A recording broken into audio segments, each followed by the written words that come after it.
Thank you, John, and welcome everybody. Thanks so many people for turning up tonight. It's very gratifying to see such a good number of people in attendance. I do want to start by acknowledging we're meeting on the land of the Gadigal people of the Eora Nation, and I acknowledge their custodianship of this land over many generations. I will also acknowledge Joe Halen, MP for Summerhill, who's here. Jenny Leong and Sophie Kotsis are also coming. They may not be here at this point in time. We also have a number of former councillors and current members of Inner West Council's Local Representation Advisory Committee here. Probably too many for me to mention, but they're all here and we know them well. Look, the purpose of tonight is, I guess, twofold. It's one for council staff to give you some preliminary views about our views on the revised strategy. I think the original strategy came out in 2015, so it's been about 2 years in the remaking. There are some quite significant changes.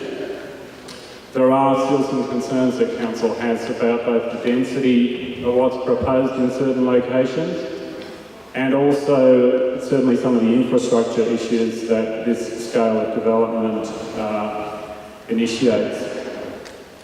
All up, there's 8,500 dwellings proposed in this part of the corridor in our local government area. That's about 20,000 people. More up the road in Canterbury Bankstown, but certainly within our heritage significant area, that's a significant number of new people that would be moving in with all the attendant infrastructure demands of their places. So they're obviously concerns that we need to address.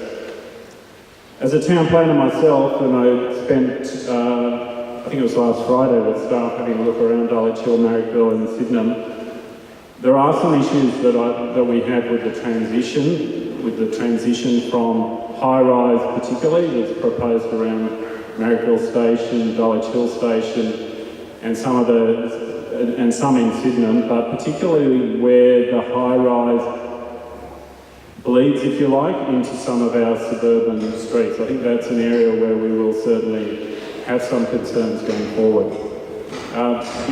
Infrastructure is a very big issue. This scale of renewal comes with a brand new UBU railway line, but we need to be able to do more than get into the city in every 4 minutes or every 5 minutes. We need parks, we need schools, we need open space, we need stormwater, we need drainage. There's a whole host of infrastructure needs that this development that these proposals will initiate, so they need to be properly addressed. I suppose the other issue I'll raise, and it was one that I raised at the outset, is I was surprised that there was a closing date of the 3rd of September for this exhibition, given that we have council elections on the 9th of September.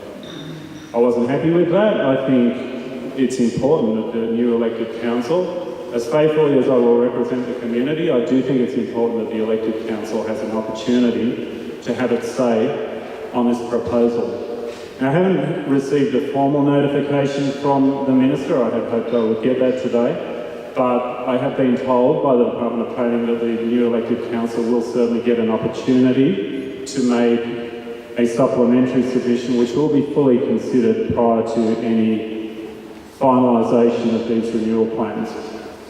I would like that in writing, and I hope to get it in writing. But at least I have been assured by the department today that that's the case. So I'll take that, I'll accept that and wait for the letter.